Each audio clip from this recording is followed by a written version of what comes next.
அண்ணன் பிரச்சனையை தைரியமாக ஷகன்ஷாவிடம் கூறிவிட்டீர்கள். இப்பொழுது சலீம் அண்ணாவிற்கு நன்றாக தெரிந்திருக்கும் ஷாஷா பதவியின் அதிகாரம் என்னவென்று.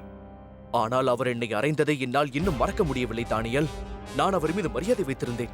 ஆனால் அவர் செய்த காரியம் சரி, நடந்தது நடந்துவிட்டது.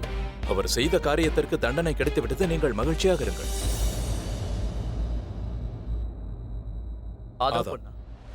நீ செய்தது சரி கிடையாது முராத்.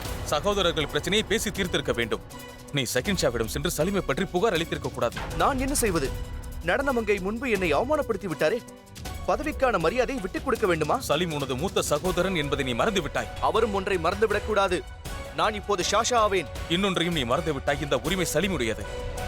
அவனுக்குத்தான் அதற்கான தகுதி உள்ளது. ஏன் எனக்கு என்ன தகுதி இல்லை? ஹக்கீம் மிர்சாவோடு யுத்தத்தில் நானும் தான் இறங்கினேன். தைரியமாக துணிந்து போராடினேன் அல்லவா? எதிரிகளோடு நேருக்கு நேராக நான் போராடினேனே. அப்படி இருக்கையில் அந்த பதவிக்கு அவர் மட்டும் தான் தகுதியானவரா? நான் இல்லையா? நான் உனக்கு எவ்வாறு புரிய வைப்பது? சலீம் தான் பாஷா ஆக வேண்டும். ஏனென்றால் ஏனண்ணா கூறுங்கள். ஏன் நிறுத்திவிட்டீர்கள்? இந்த பதவிக்கு அவருக்கு மட்டும் தான் தகுதி இருக்கு என்று எப்படி கூறுகிறீர்கள்? ஏனென்றால் அவன் ஷகின்ஷாவின் மூத்த வாரிசாவான். அவருடைய முதல் வாரிசு. அதை நீ மதித்துதான் ஆக வேண்டும் முராத். என்னவாயிற்றண்ணா?